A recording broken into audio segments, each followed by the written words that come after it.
Hello dear students, welcome to English class. Today we'll do the first poem of your book Hornbill, that is a photograph. So let's know about the author first. Shirley Tolson was born on 20th May 1924 in England. She was a writer, editor, and she came under influence of Celtic Christianity. Celtic is a form of Christianity which was popular under Britishers in 4th or 5th century. Tolson in poem Photograph describes the emotions felt as she remembered the story behind the image and what it means to the poet. So, this describes what emotions are evoked when we see an image. And let's see what the poet felt. So, this is the photograph talked about. You can see three girls here. The cardboard shows me how it was when the two girl cousins went paddling. Cardboard means on the cardboard the photograph was pasted. So cardboard here indirectly means photograph. The figure of speech used here is synecdoche, where the whole represents a part or a part represents a whole. So here the cardboard is representing the photograph. The cardboard shows me how it was when the two girl cousins went paddling.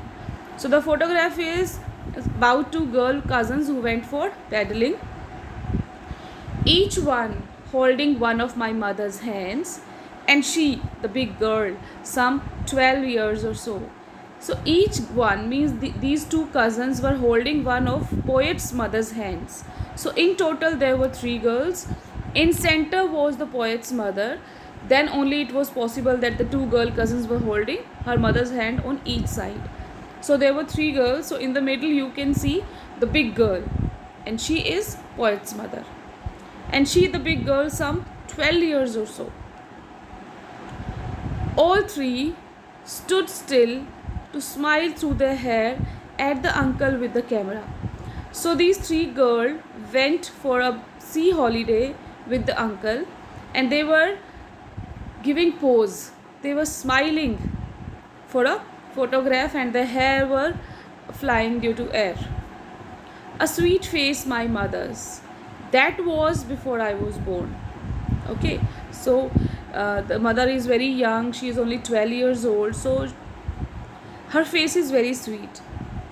And the sea, which appears to have changed less, washed their terribly transient feet.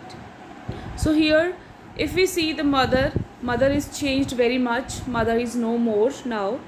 And the sea, even after so many years, it appears to have changed less. We know that nature takes a long time to have changed.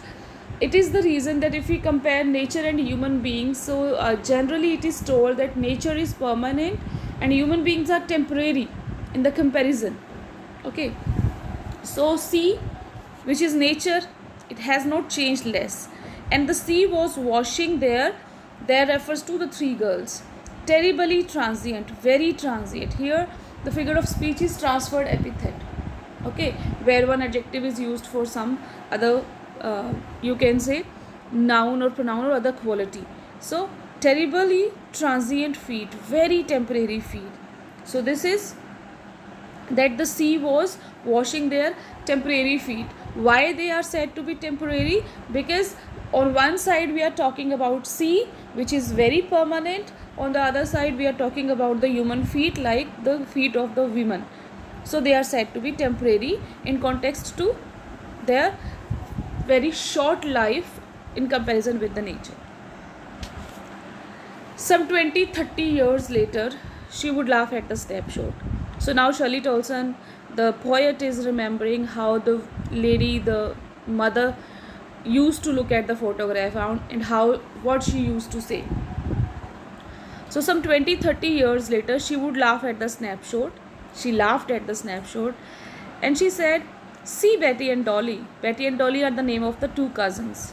She would say, "And look how they dressed us for the beach." Okay, whenever she looked at the photograph, she used to say this: "See how our parents had dressed us for the beach." The sea holiday was her past, mine is her laughter.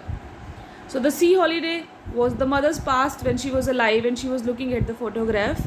Now she could not go and enjoy her childhood, or she could not go and enjoy the sea holiday as she enjoyed earlier. So the sea holiday was the mother's past, mine is her laughter.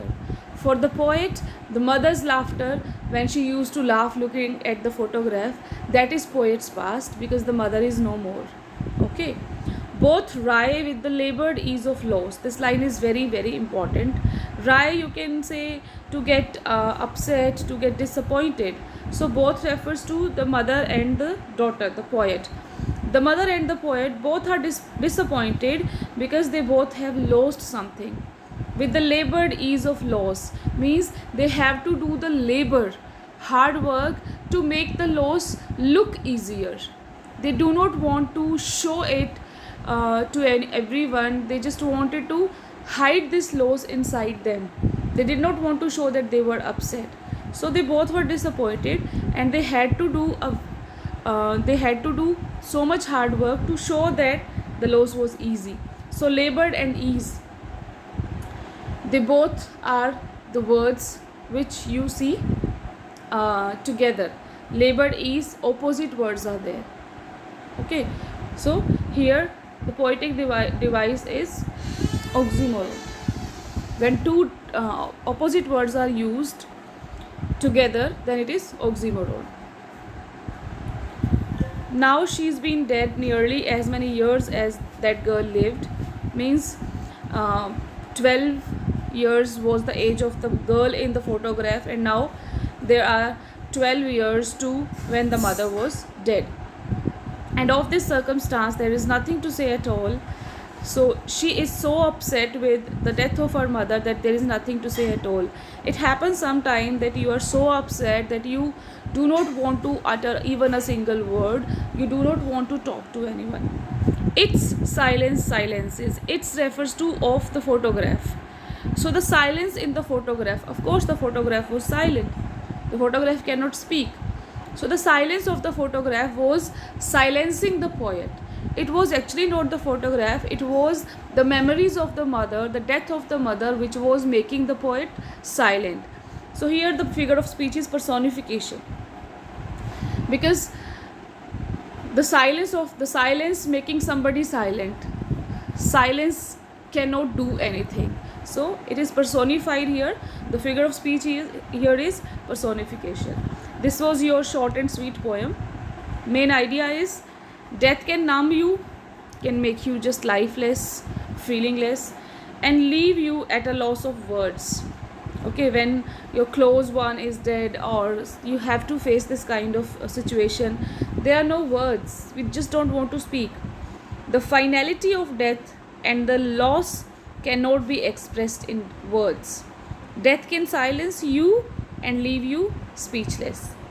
Its silence silences. The photograph, the death. Next is the mother missed her past and found it amusing, entertaining, and the daughter missed her past with her mother. That is the time she spent with her mother when she was alive. So when they both were talking, the mother was telling, see Betty and Dolly, see how they have dressed us for the beach.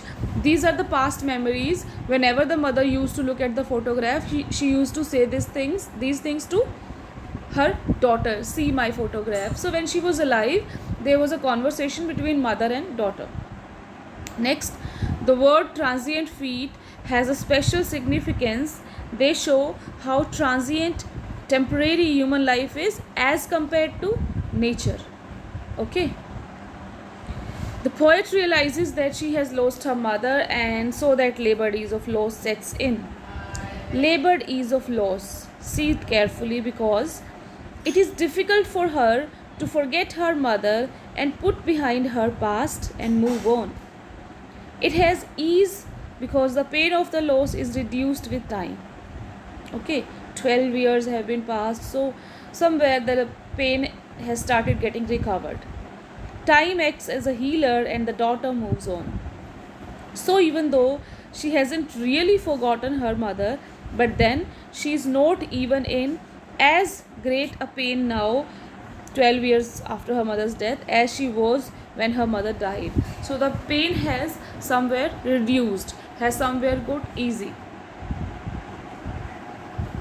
The summary is, the poet recalls the memory of her late mother, gazing at the frame, staring at the frame, where the photograph of her mom along with cousins Betty and Dolly in their preteens.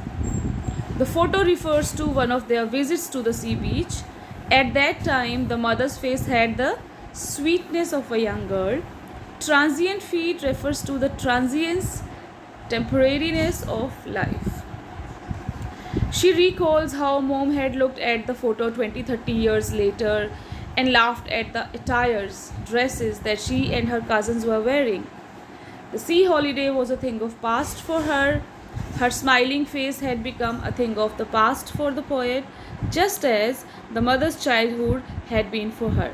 So for mother, her childhood, her sea holiday had been a past, and for daughter, mother's laughter has become a thing of past now. Both of them, mom and poet, now move on despite the losses. Now she has been dead for about 12 years. The void, empty space in the life of the poet is the silence and gloom that she feels. So the death of the mother has created a void in the life of the poet. So the poem Photograph contains the oxymoron labored ease, which in the context of loss may mean avoiding the public display of grief. It doesn't mean that loss is not there. It means we do not want to show it. So this is labored ease. We are trying to hide it. हमें बहुत hard work करना पड़ रहा है अपने loss को छुपाने के लिए, टू बिकम और to show that we are easy, okay, publicly दिखाने के लिए कि okay we are all right, और अब हम अपनी सैडनेस को हाइड कर रहे हैं. That can be refer to as labored ease. Poetic device is oxymoron. So this was the poem. In the next video we'll discuss the question and answers. Have a good day.